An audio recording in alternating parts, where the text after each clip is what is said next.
आज हम बच्चों कक्षा 7 के गणित पाठ्य पुस्तक का अध्ययन कर रहे हैं और हमारा टॉपिक चल रहा है बच्चों अध्याय 12, जिसका क्या नाम है बच्चों बीजीय व्यंजक। हमने बच्चों इसके 2 भाग पूरे कर लिए हैं और पिछले भाग में हमने प्रश्नावली 12.1 शुरू कर दी थी, जिसके 4 क्वेश्चन हमने पूरे कर लिए थे। बच्चों आज हम शुरू कर रहे हैं इसका भाग 3 प्रश्नावली 12.1 के प्रश्न संख्या 5 से 7 तक। ठीक है बच्चों, तो देखो सबसे पहले क्वेश्चन नंबर 5। क्वेश्चन नंबर 5 क्या है, निम्नलिखित व्यंजकों को एक पदी, द्विपदी और त्रिपद के रूप में वर्गीकृत कीजिए। हमें व्यंजक को देखना है और बताना है कि ये क्या एक पदी है, द्विपद है या त्रिपद है। ठीक है बच्चों, तो देखो सबसे पहले एक क्या है 4y - 7z। कितने पद है बच्चों, 1 और 2, तो ये क्या हो जाएगा द्विपद। कैसा है बच्चों, ये द्विपद है। यही हमारा आंसर हो गया। हमें केवल पद बताना है कि एक पदी है, द्विपदी है या त्रिपदी है। तो ये कैसा व्यंजक है बच्चों, द्विपद व्यंजक है। ठीक है, समझिए। अब देखो दूसरा y²। तो y² कितने पद हैं, एक पद, तो ये हो गया एक पदी। कैसा है बच्चों, ये एक पदी है। अगला देखो x + y - xy। इसमें देखो कितने पद हैं, 1 2 3। कितने पद है बच्चों, 3 पद हैं, तो ये हो गया त्रिपद। इसका नाम हो जाएगा त्रिपद, ये हमारा आंसर हो जाएगा। ठीक है, समझ गए बच्चों। अगला देखो चौथा कितना है 100। तो 100 कितने पद है, एक पद, तो ये हो जाएगा एक पदी। ठीक है बच्चों, समझ में आ रहा है सभी को। सरल सरल क्वेश्चन है सारे। पांचवा देखो AB - A - B। कितने पद हो गए, 1 2 3, तो ये क्या हो गया त्रिपद। ठीक है बच्चों, क्या हो गया त्रिपद हो गया। अगला देखो 5 - 3t, 5 - 3t। कितने पद हैं, एक पद, दो पद, तो ये हो गया द्विपद। ठीक है बच्चों, ये क्या हो गया द्विपद। अब सातवां देखो, सातवां है 4p² q - 4pq²।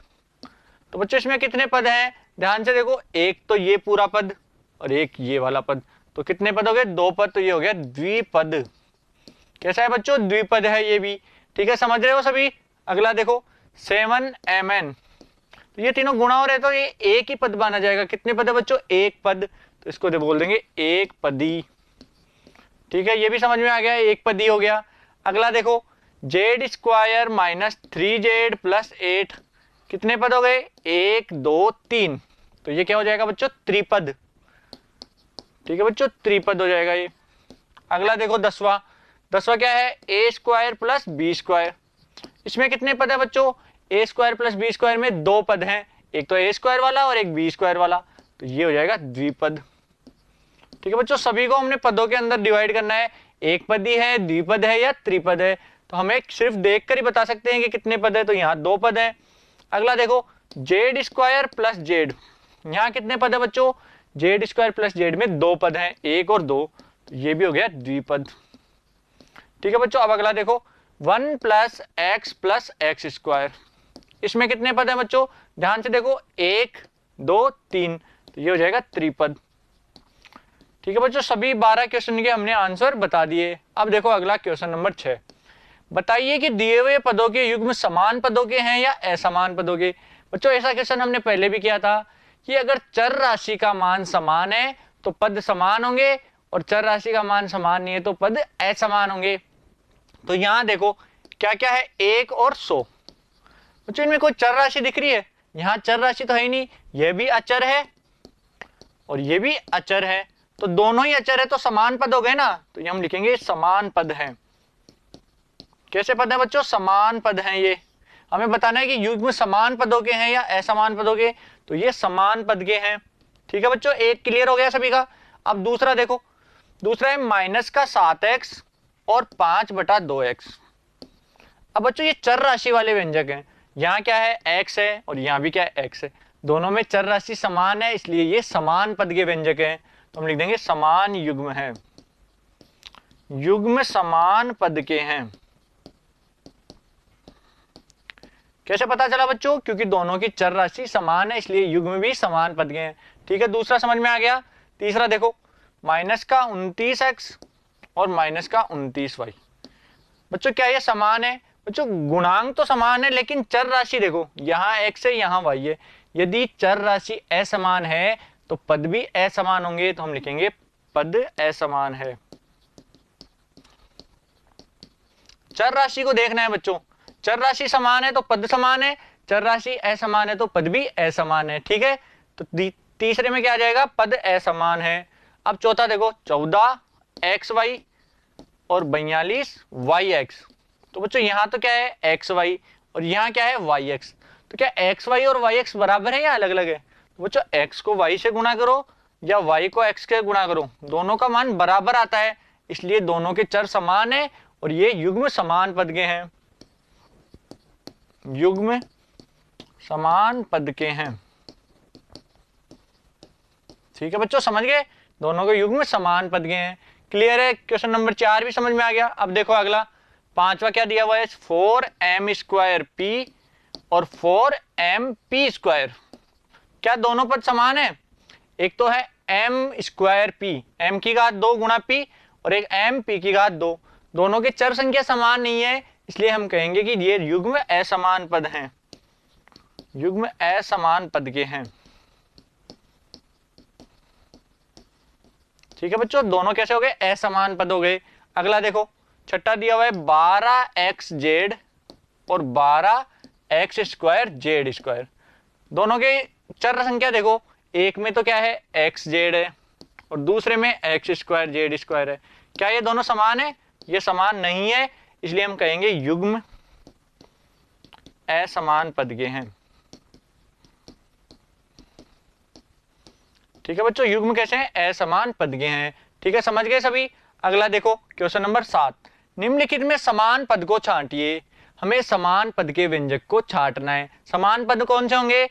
जिनके चर संख्या का मान समान होगा। तो सबसे पहले देखो -xy², -xy²। अब y² के जैसे ही और पद निकालो xy² के, तो देखो एक पद तो ये रहा, ऐसे ही जैसे xy² का पद देखो, एक पद ये रहा, तो हम इसके साथ लिख देंगे 2xy²। ये दोनों समान पद हो गए। अब आगे देखो, xy² का और कोई सा पद नहीं है, तो ये दोनों एक युग्म बन गए। और दूसरा देखो, अब दिखेंगे -4yx²। अब yx² के देखो कितने पद हैं, yx² के एक पद तो ये आ गया, और ध्यान से देखो yx² का और कोई पद नहीं है, इसलिए ये केवल एक युग्म यही रहेगा। ठीक है बच्चों, आगे क्या आएगा 8x²। अब x² के पद देखो, x² के पदों को एक जगह करना है, तो एक तो 8x² आ गया, एक -11x², और बच्चों x² के देखो, एक -6x²। ठीक है बच्चों, यहां तक समझ में आया? 3 पद हो गए और x² का पद नहीं है, तो ये तीनों एक युग्म के हो जाएंगे। अब आगे देखो, आगे क्या है 7y, 7y का युग्म बताओ, y वाले। एक तो 7y हो गया, और y का युग्म कौन सा है, एक ये रहा y, तो 7y, y और कोई सा पद नहीं है, तो इन दोनों का एक युग्म हो जाएगा। तो बच्चों हमें समान पदों को छांटना है, तो समान पद ये दोनों है, ये समान है, ये तीनों समान है, ये दोनों पद समान है। अब देखो -100x, -100x यानी x वाले पद देखने हैं, तो -100x हो गया, और कौन सा है बच्चों, और है 3x। ये दोनों पद भी समान हैं। अब क्या बच गया, -11yx।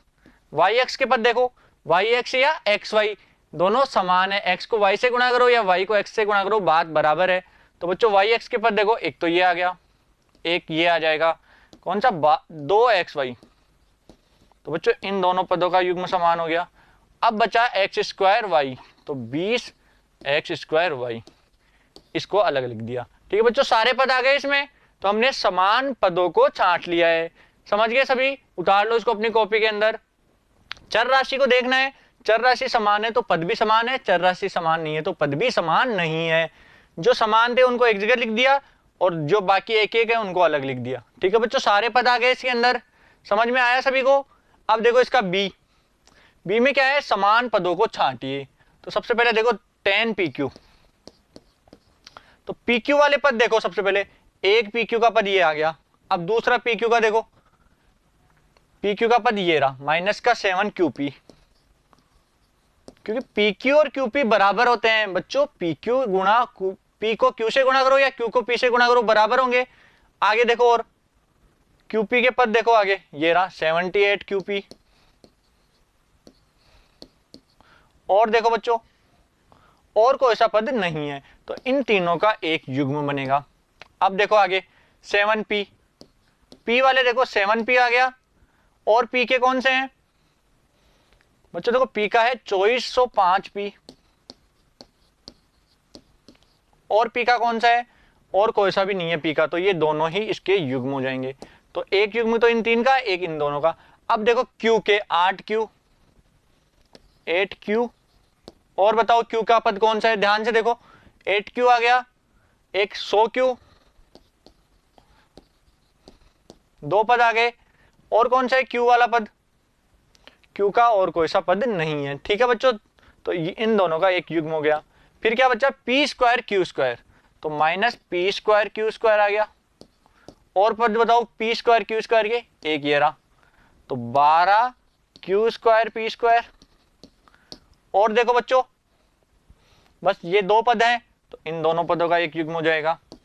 फिर आगे क्या बचा, -23, तो -23, और इसके साथ देखो -23 अचर पद है, तो अचर पद का युग्म देखो, एक 41, एक 41 आ जाएगा, तो इन दोनों का एक युग्म हो गया। अब क्या बचा, -5p स्क्वायर, -5p स्क्वायर, तो p स्क्वायर वाले पद देखो, एक पद ये रहा, और p स्क्वायर का पद कौन सा है, एक ये रहा, 701 p स्क्वायर, तो ये दोनों पद p स्क्वायर के हो गए। ठीक है बच्चों, समझ में आ रहा है सभी को। अब क्या बच रहा है, p स्क्वायर q, तो 13 p square q, p square q का एक पद ही है, ठीक है, इसको अकेला रखेंगे, और q p स्क्वायर का एक पद है, इसको अलग रखेंगे। तो हमने समान पदों वाले युग्मों को अलग कर लिया है। ये तीनों समान है, ये दो समान है, ये दो समान है, ये दो समान है, ये दो समान है, ये दोनों भी समान है, और ये अलग है। तो इस प्रकार हमें छांटना है। ठीक है बच्चों, प्रश्नावली 12.1 हमने पूरी कर ली है, और आशा करता हूँ आपको अच्छे से समझ में भी आई होगी। बच्चों फिर भी कोई कंफ्यूजन है तो आप वीडियो को शुरू से दोबारा देख सकते हैं, जिससे आपके सारे डाउट क्लियर हो जाएंगे।